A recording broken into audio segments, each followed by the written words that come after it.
live martial arts class, you'll discover the secret how to fight with a cane. This is just a regular walking cane, and you can use a walking cane like this that you can pick up at any store, like a CVS pharmacy, a Walgreens pharmacy here in the United States, stores like Walmart, bigger stores that have a little bit of a medical department. When they have a pharmacy, they usually have some section where you can pick up a cane, or you can get this on Amazon. You can get one like this. It looks like this. It's about the same for about $15. I'll put the link in this description below. I want to show you how effective and how powerful this is right from the start. Using this cane the same way you would a short staff like a collie stick or a machete, if it were a bladed weapon, you can create a lot of energy, a lot of power. You can strike very quickly, very hard, and you can carry it wherever you go. Because it's a medical device, because it's a mobility tool, mobility meaning it helps you get around, they can't restrict you. The law enforcement doesn't tell you, no, you can't take this certain places. You're allowed to take it pretty much everywhere. And so it's one of those things that you can have with you all the time if you're concerned about self-defense. If you're concerned that you might become a victim of a violent crime, you can have this with you when you leave the house. Now, you might not feel comfortable carrying it everywhere if you don't really need it for mobility, but maybe you do need it for mobility. And even if you don't, you can carry it in those situations, those places, maybe late at night. Times like this, when they're shutting down all of the cities and they're telling us to stay inside, but maybe you have to go get something. You have to go to an essential business.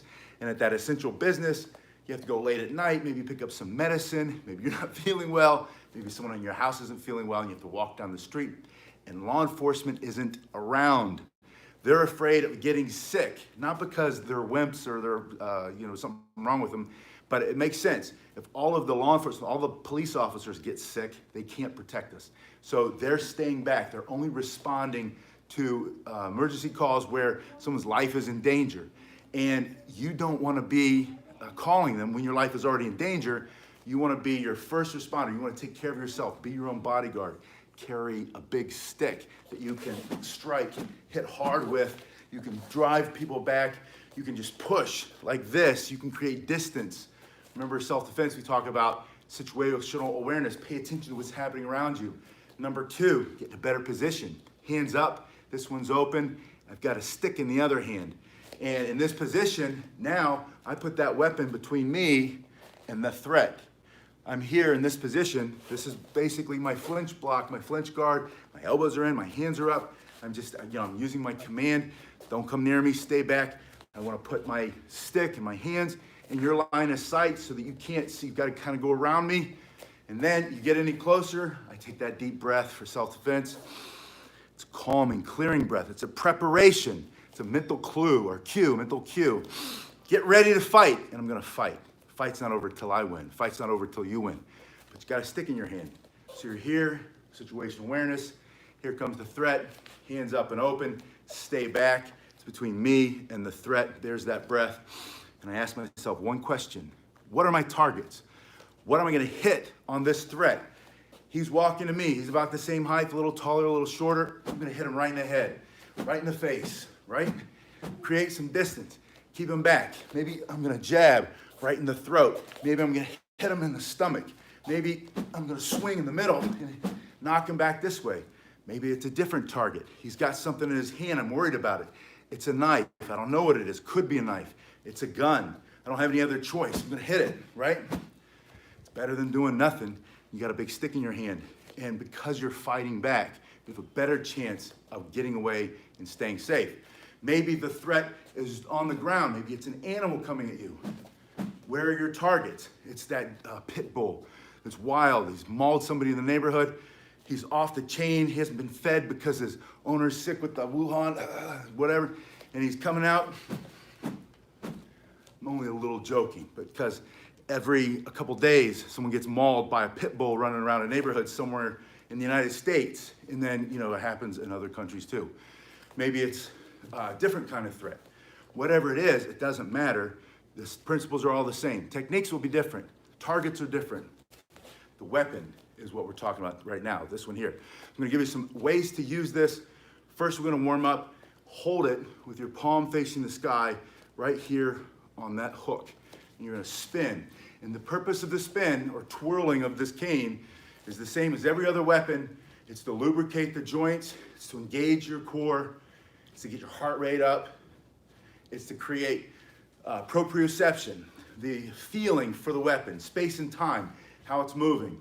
It's gonna cause you to be tight. If you're sloppy, you're gonna hit yourself. So you wanna go faster. You're gonna do 30 seconds on the right hand with this spin and then bring it over and back. And as you get better at it, go faster. Squeeze your stomach up and in, abs tight, breathe. In and out through your nose. Push yourself, put those together. Some of these. Out here, and then in here. And then put it on the other hand. Bring this other hand up and spin forward. Since I started talking, I've hit myself twice with this twirl, with a spin. And that's good feedback. You want that feedback. When that happens, say thank you, because you're learning, you're growing. I realize, oh, I'm losing my focus. I'm talking too much. Spinning. My hand got out. And I hit it. Didn't kill me? That's good. You want it. I just hit it again. You'll get better. But you want to do that. You want to get out of your comfort zone. Go so fast. Push yourself that you do hit yourself sometimes. That's how you'll grow. You want to get stronger and faster. So 30 seconds here, 30 seconds here, up to 2 minutes per side. It's good too because it's going to get your heart rate up. You'll break a sweat, maybe, probably. I always do. And then I have the chair here today because I want to show you sitting. I can still do it exactly the same way, from here to here. And it moves exactly the same way. If you're sitting, if you're in a chair, for any reason, whether you're just sitting on the bench, you're on the bus, maybe you're on the train, or maybe you're in a wheelchair. Maybe you're using this cane to get around because you can't walk very well without it. This will build your confidence. You can do that warm-up spin sitting or standing. And if you have a band, I want to show you this. This is one of those basic resistance bands. These became really popular. People would hang them on the bar, help you do pull-ups. It helps to unweight your body. You can use it for that. I like to put one foot, just stretch it out like that. You're gonna put the cane in there, and this is all warm-up. Warm-up, strength and conditioning for martial arts, for self-defense, for cane self-defense. Now, I just put the hook through the middle. I'm standing on the band with one foot in each loop, and then I'm just gonna pull straight up, straight up. This is gonna activate those bicep muscles. It's gonna force me to squeeze the core. It's gonna work the inside of my chest. My back has to work to stabilize it. And it's gonna go slow at first and then explosive. Fast, fast, fast. Now notice the hook is facing out. You can have the hook facing in, but you might get an unexpected surprise, a negative surprise. So make sure your hook is facing out. Then switch your hands. Same thing. This is all part of your warm-up.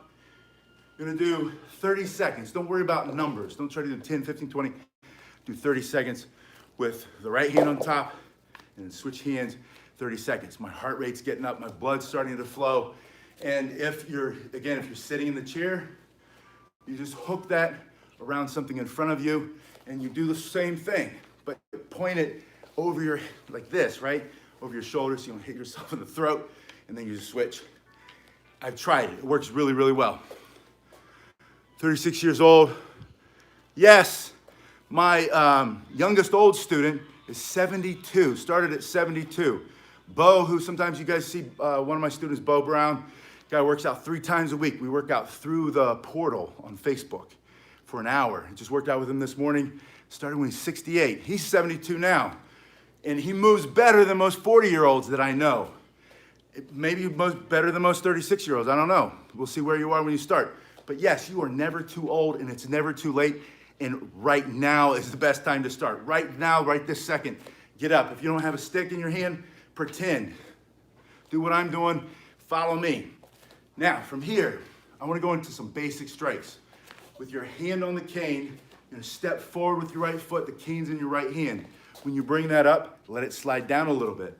Bring it into your shoulder to get it tight. This is practice. From here, I'm gonna strike straight through, thinking about temple to cheek, neck, right here, the clavicle, you're gonna break that.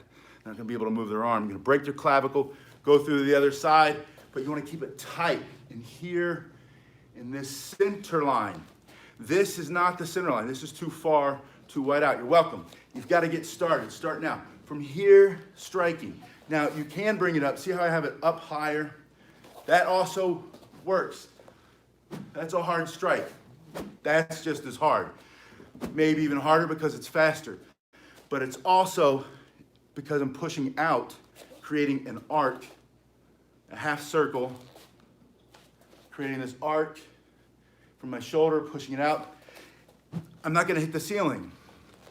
I'm on the bus. I fought him off, now I'm standing up on the bus. Standing on the train.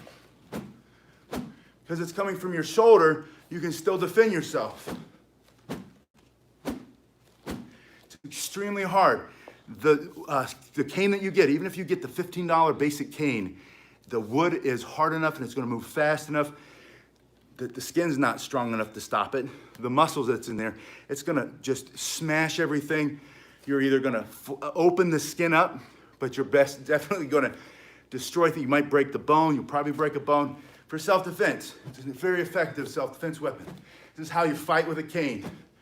So from here, just practice one shoulder and the other shoulder. One shoulder and the other shoulder. 1, 2, 1, and you can name them if you want. Angle 1 and angle 2, but that's it. Now I carry one of these with me all the time now for the reason I said earlier. I'm watching the news reports. So many in New York City, they're hit hard with this COVID-19 or whatever it is, and something like 22% of law enforcement called in sick. They don't know if they're afraid, if they're sick or whatever, afraid of getting sick or they're already sick. That means they already have less people to pull from. And then they said, and in these other stories I'm reading, in the law enforcement that I know, that I've talked to, they all say the same thing. We're not responding. We'll call you back. We'll write it down. We'll investigate. Once the all clear is sounded, this month, next month, 6 months from now, whenever that is, we'll come to your aid. So I have this sitting on the passenger seat. A police officer pulls me over. It hasn't yet. But if they pull me over, because I was a police officer in the military, I know. I did patrol, many, many times. And they walk up to the car and they roll it down and he looks and he sees my cane. Nothing, he says nothing because it's a cane. If I put my bow staff, even my bow staff, why do you have a big stick there? If I put my nunchucks, he's gonna take them. Or at least make me stick them in the trunk, right? If I have my collie sticks, those are all easily identifiable weapons. This is a self-defense tool, but it's also mainly a mobility tool. It's a medical device. They don't say anything. You're allowed to carry this anywhere. Even if he sees it and he says, because they make some real fancy cool ones that are just for self-defense. They got that the hard hook there and the plastic or whatever. He says, is that self-defense cane? Say, yeah. They're still not gonna say anything. You're still allowed to take it anywhere you want. Take it on a plane, take it on a train, take it in the bus. You can take it into the city offices, the county office.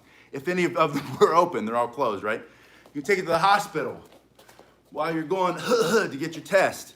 And you got your cane, and just in case. Some crazy people out there who are affected by fear in a negative way.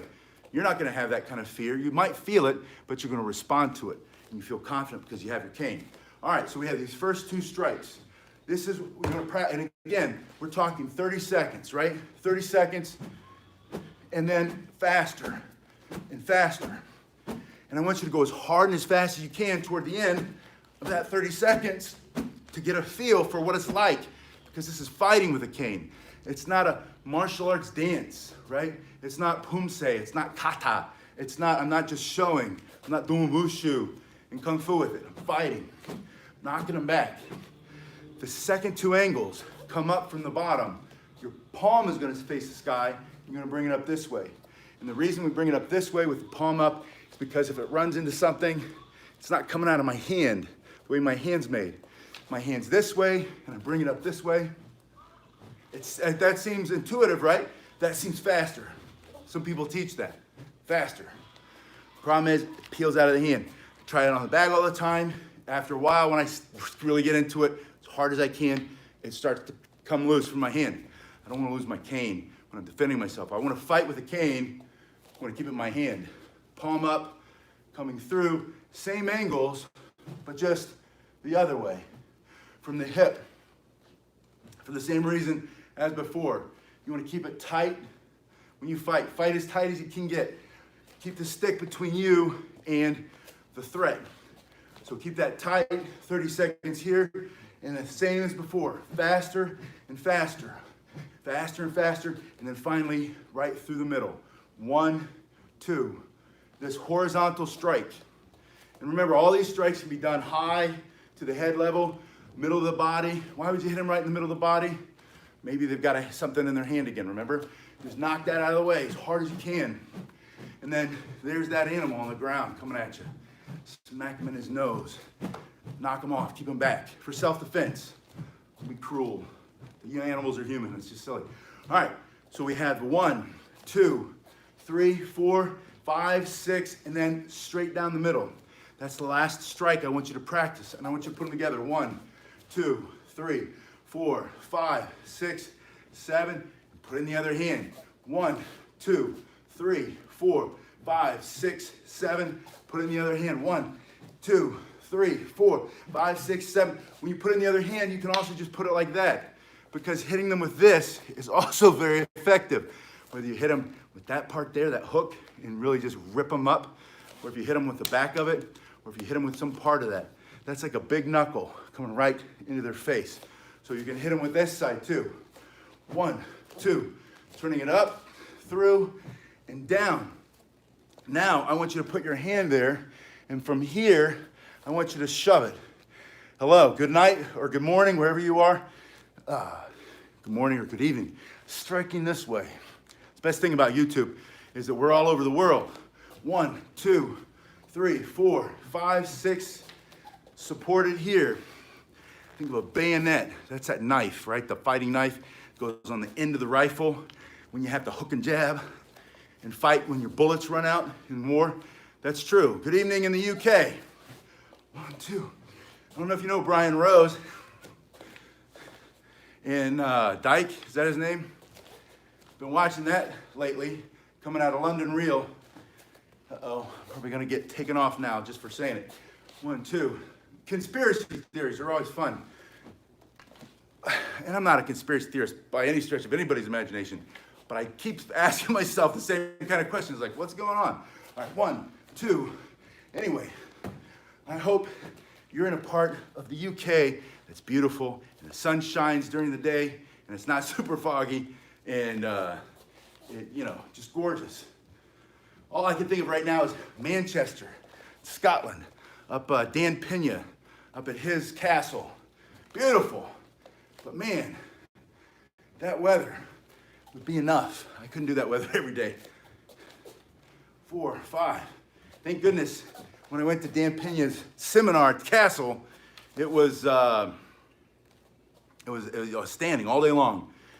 Start in the morning, start at night, and he just went and went and went. The guy's inexhaustible. And by the way, he really knows what he's talking about. But the weather, it was, oh, good.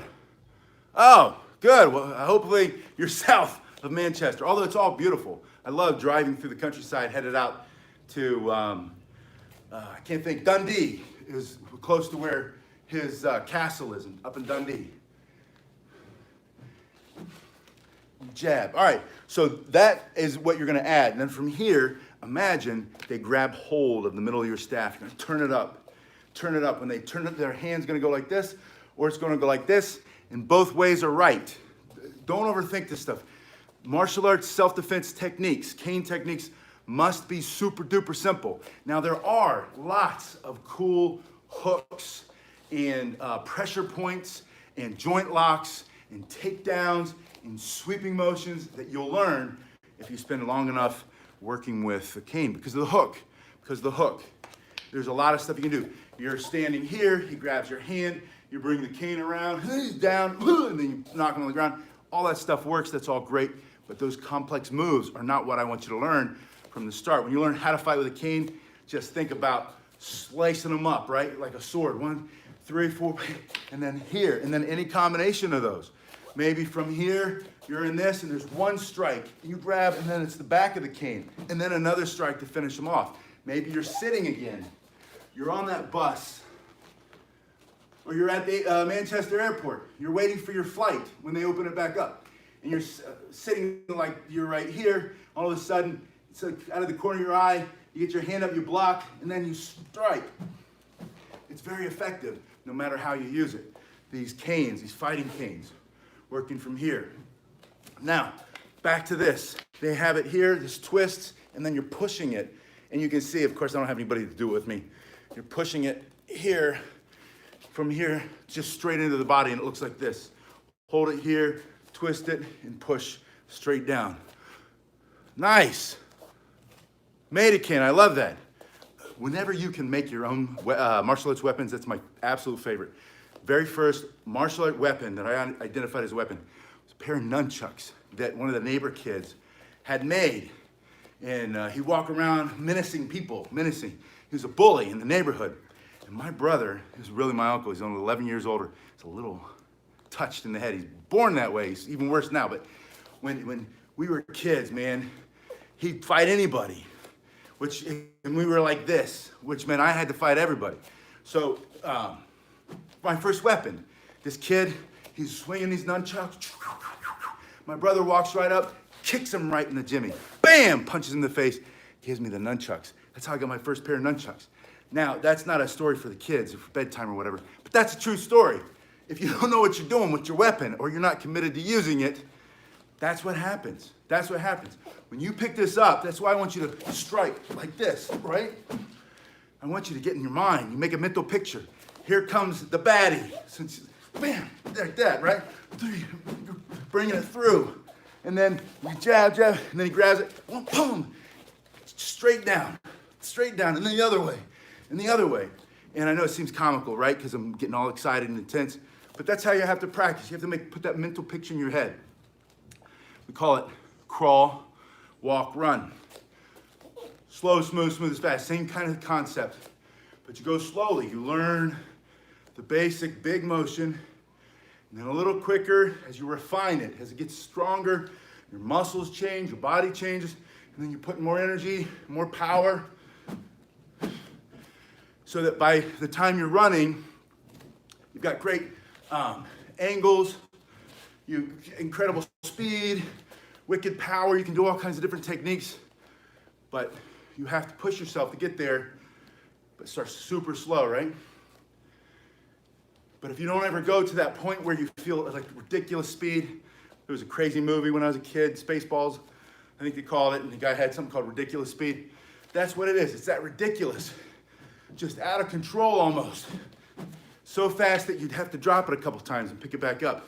But while you're doing that in your mind, imagining, let me stop for a second. Imagine you're smashing them, right? They're coming at you. You're defending yourself. You're fighting for your life. But here's where I wanted to talk about something real quick. Our imagination, your imagination, is able to picture you on the ground getting stomped to death, smash their heels. They got their Doc Martens, they're kicking you with those steel toes, stomping on. Your mind is also is able to imagine that you're just going to town, man. That they're just falling left and right. That the police officers come and they pick them up and they got to scoop them off with a big shovel, put them in the back of a truck or something. Your mind can imagine either scenario. You have to train your mind. Martial arts is all about training the mind and understanding you are the author of your own story. If you're gonna write a story, make yourself the superhero. Make yourself the super amazing, awesome cane fighting master. Imagine that over and over and over again, and then that's what comes true.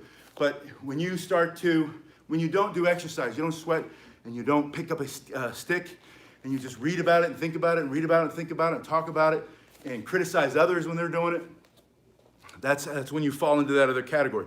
All those actions, thinking about it, writing about it, telling other people what they're doing wrong, when that's how you spend all your time, you're preparing yourself to be the guy on the ground getting stomped. When you pick up a cane, even if you're not strong yet, even if you're not powerful, even if you start here, and this is how you have to practice. because this is where you have to live, in the chair. You're missing a leg or two legs, or your spine is broken, or you were born this way, whatever it is. If this, but by taking action, by working out, by doing this every day, a little bit longer, a little bit more, a little bit faster, you're writing your story, but you're going in that other direction. You are becoming a real martial artist, more of a martial artist than 9,000 Reddit. You guys know Reddit, right? 9,000 Reddit users. I love to post my stuff on Reddit. It's just how I'm different, right? I post my stuff on Reddit just so people will criticize me and tell me everything I'm doing wrong. Not because I want to argue with them, but because I want to say, yes, you're right. You're right. Oh yeah, you're right. You would never do that in a fight. And because who knows? I don't know. He doesn't know. God knows. That's it, right? But here's what I do know.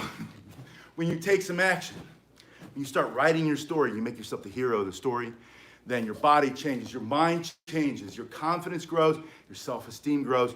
You start getting around out in the earth. You start to love the world more. You start to love your place in the world. You don't get so affected by what's happening around you. You see other people trembling, wearing their masks and their gloves, and I was going through my military stuff today because I'm cleaning, spring cleaning. It's the perfect time to do it because I got a big dumpster out back and all the businesses are closed. So I got all this gear. Let me show you. Don't get sick. Hold on. That's all these rucksacks, all these different rucksacks when I was with one special unit training. And then I have just all this gear. I've got helmets, I've got gas masks, I've got the full NBC, nuclear biological chemical gear. And I got it out. I was laughing at myself thinking, I should put this on and walk into the Whole Foods to do my grocery shopping. And then I thought, I wouldn't look as bad as some of the guys over there, walking around head to toe, just timid. They're sure. I think we've all had it, by the way. I think the majority of us have had it, and that the real numbers are, and if somebody loses their life to it, it's horrible or whatever, but even those numbers seem a little odd to me, the way they're counting them. But anyway, I digress. I'm telling you that you have to take control of your life. You build your confidence, you build your self-esteem, and you have a purpose in life. When you develop a purpose in life, a reason for living, and it's something bigger than yourself, right? Then these outside things, you're not so afraid to die that you're walking around just like this, pushing your cart and wiping everything, and you got the thing on. And I'm all for being smart and using common sense and all that, but it's sad. It seems a little pathetic. Yeah, I think we have. I'm sure my kids had it, I had it. My wife and I were talking about this. We've talked about it many times. I think we had it like 2 months ago when I thought that everybody had already had it. And if they did test everybody, they'd figure that out. But let's not get into politics. Like I said, go watch London Real, Brian Rose's channel. Anyway, I think he does jujitsu. Next time I'm in that part of the world, I hope to meet him and ask him, hey, is it jujitsu? What are you doing? I know he's doing just about everything. Smart guy, right? I'm not that smart. It's probably why I sleep so well at night, because I'm just so simple-minded. All right, back to the training, and then we're gonna finish. So we've got these strikes. We've got 1, 2, 3, 4, 5, 6, 7. And they don't have to be done in that combination. 8 is a jab, and then I want you to twist and drive the hand down. When you drive the hand down, don't lean forward. Just drive it straight down and then push. Final thing is push. If their hand is here, you go here, they're going down like that. And then I just want you to shove it right in their face. Push them to the ground, right? Knock them off of your stick. A couple more, just teach them what for. If you need to, don't overdo it. It's self-defense. It's not cruelness. It's not meanness. All right, let me know what else what other questions you might have. I know that you keep asking me about the cane, so I keep talking about the cane. I have all the weapons. I'm gonna be doing all the weapons again next week. This week, I really spent a lot of time just cleaning out and getting ready for next week. I thought we'd be open in a week and a half. I still think we are. I think everything's gonna go like that, and they have to, right?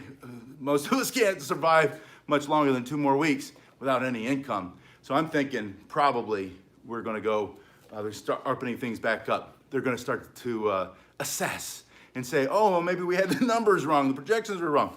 Or maybe they'll say, Who knows why? They'll blame it on something or find some reason to do it.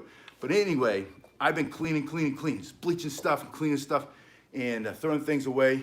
And next week, I'm gonna be doing all the weapons again. If you have a specific weapon you'd like to see, and some of the manufacturers are sending me some new stuff, like an expandable bow, comes apart, and you got 2 sticks, you're fighting with it, 1 pulley, it's got a big spike in it. You can't put that on the seat of the car, but they're fun to train with, they're fun to look at. Let me know what else you wanna do. I appreciate so much your watching, and I'll see you on the next one.